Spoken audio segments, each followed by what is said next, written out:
Bismillahirrahmanirrahim. Assalamualaikum warahmatullahi wabarakatuh. Perkenalkan, saya Risnawati Sofia, guru Bahasa Indonesia di SMK Negeri 1 Cipanas Cianjur. Untuk video kali ini, saya akan membahas tentang cerita pendek. Kita akan mulai pembahasan tentang cerpen ini dari pengertian. Cerpen adalah jenis karya sastra berbentuk cerita bebas dan merupakan hasil imajinasi pengarangnya, atau lebih dikenal dengan prosa fiksi. Ada banyak jenis prosa fiksi yang sebetulnya sudah kalian kenal dalam kehidupan sehari-hari, seperti novel ataupun roman. Nah, berbeda dengan keduanya, cerita di dalam novel biasanya lebih padat dan tidak memiliki banyak tokoh. Nah, dari pengertian tadi kita bisa menarik kesimpulan mengenai ciri-ciri cerpen. Ciri yang pertama, dilihat dari jumlah tokohnya, sangat terbatas, hanya 3-5 tokoh saja, dengan satu orang tokoh utama, biasanya yang memiliki konflik. Makanya kemudian disebutkan bahwa cerita pendek itu memiliki konflik tunggal. Yang kedua, dilihat dari panjang ceritanya. Cerpen itu tidak lebih dari 10.000 kata. Dan dilihat dari waktu bacanya, dikenal dengan istilah habis dibaca sekali duduk, yakni hanya membutuhkan waktu 5-10 menit saja.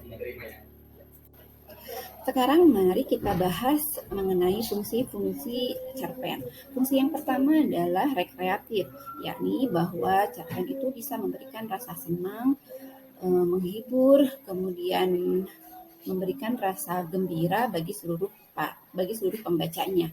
Fungsi yang kedua adalah fungsi estetis, yaitu untuk memberikan keindahan bagi pembaca karya sastra. Sementara fungsi berikutnya adalah fungsi moralitas, yakni memberikan nilai-nilai moral kepada pembaca sehingga mendapat pengetahuan tentang hal-hal yang baik dan yang buruk dari hikmah cerita yang disampaikan. Fungsi yang keempat adalah fungsi didaktif, yakni memberikan pengajaran, mengarahkan, dan mendidik para pembaca dengan nilai-nilai kebenaran dan kebaikan yang dikandung dalam cerita. Dan terakhir adalah fungsi religiusitas, mengandung nilai-nilai yang terdapat pada ajaran agama yang bisa dijadikan teladan bagi pembacanya. Sekarang kita beralih sekarang pada struktur cerpen. Struktur yang pertama itu yang disebut dengan abstrak, yakni pemaparan gambaran awal dari cerita yang dikisahkan. Kemudian yang kedua adalah orientasi. Biasanya menjelaskan mengenai latar, baik itu tempat, waktu maupun suasana yang digunakan dalam cerita. Berikutnya adalah puncak atau konflik permasalahan.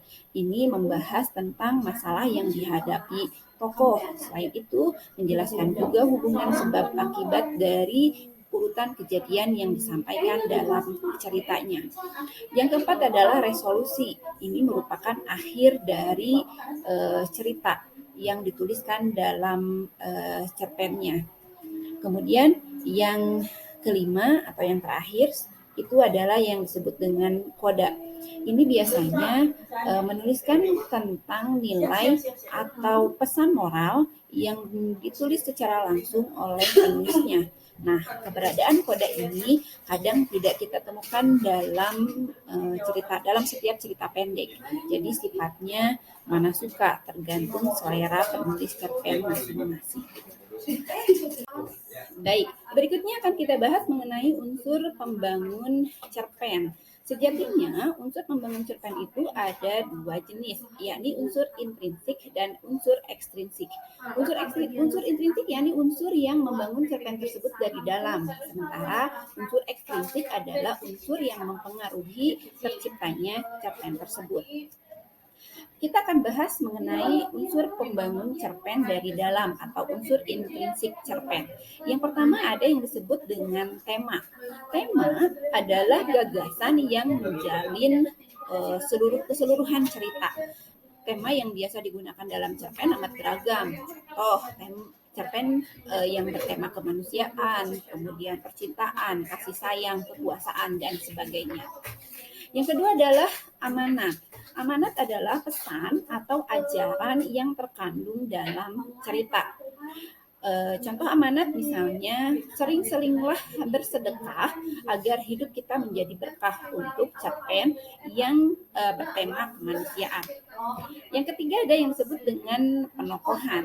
Penokohan adalah cara pengarang menggambarkan dan mengembangkan karakter tokoh yang dibentuknya dalam cerita yang direkanya. Nah, teknik pengarang dalam menggambarkan watak tokoh ini amat variatif. Artinya tidak hanya ada satu teknik, tapi beragam. Teknik yang bisa digunakan misalnya teknik analitik langsung, yaitu dengan menggambarkan watak tokoh secara langsung oleh penulisnya. Apakah dia berkarakter baik, ramah, kemudian bertutur bahasa halus, atau mungkin kebalikannya. Ada tokoh yang digambarkan dengan perangai yang kasar, tidak sopan, dan seterusnya.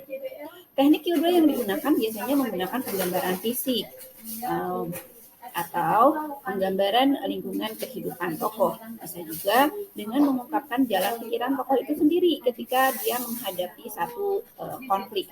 Atau bisa juga menggunakan penggambaran pikiran tokoh lain yang biasanya kita peroleh dari dialog yang dibuat atau dialog yang terjadi dalam cerpen. Nah, unsur pembangun cerpen yang berikutnya adalah alur. Alur itu terdiri dari 5 tahap. Ya, bedanya dengan novel, karena novel nanti akan terdiri dari 6 tahap alur. Dalam cerpen, alur yang dimungkinkan terbentuk itu dimulai dari tahap pengenalan, kemudian pemunculan masalah, kemudian puncak permasalahan, peleraian atau resolusi, dan terakhir adalah penutup. Sementara dalam novel kenapa jadi 6 tahap? Karena ada tahap komplikasi. Ini berkaitan dengan jumlah tokoh yang terlibat dalam novel lebih banyak, gitu ya. Kemudian yang terakhir, yang berikutnya yang adalah yang disebut dengan latar. Latar atau setting yang menyertai kehidupan tokoh itu biasanya terdiri dari 3 bagian. Ada yang berkenaan dengan tempat, waktu, dan suasana. Kemudian yang terakhir yang menjadi unsur pembangun cerpen adalah gaya bahasa.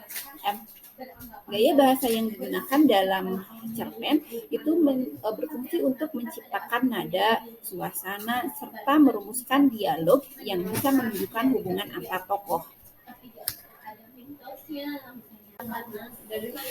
Kita memasuki bagian terakhir dari video kita kali ini, yakni tentang nilai-nilai yang terkandung dalam cerita pendek. Nilai yang pertama adalah nilai moral, yang ini berkaitan dengan perilaku baik buruknya seseorang. Yang kedua adalah nilai religi, itu berkaitan dengan kepercayaan yang dianut oleh tokoh yang dikisahkan dalam ceritanya. Yang ketiga adalah nilai sosial, itu nilai-nilai baik dalam interaksi dengan sesama manusia. Biasanya ini tergambar melalui hubungannya antara satu tokoh dengan tokoh lainnya. Yang berikutnya adalah nilai budaya, itu nilai positif yang mengakar di tengah masyarakat.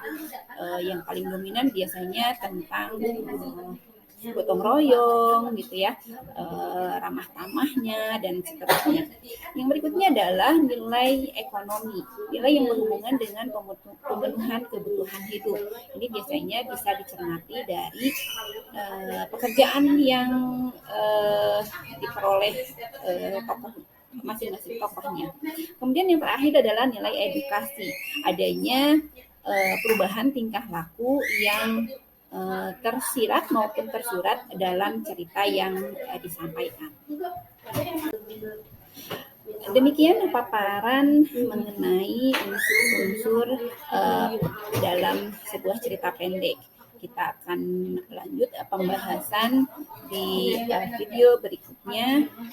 Semoga kalian dapat mengambil pelajaran dari video yang kalian simak kali ini. Terima kasih atas perhatiannya. Wabillahi taufiq wal hidayah. Wassalamualaikum warahmatullahi wabarakatuh.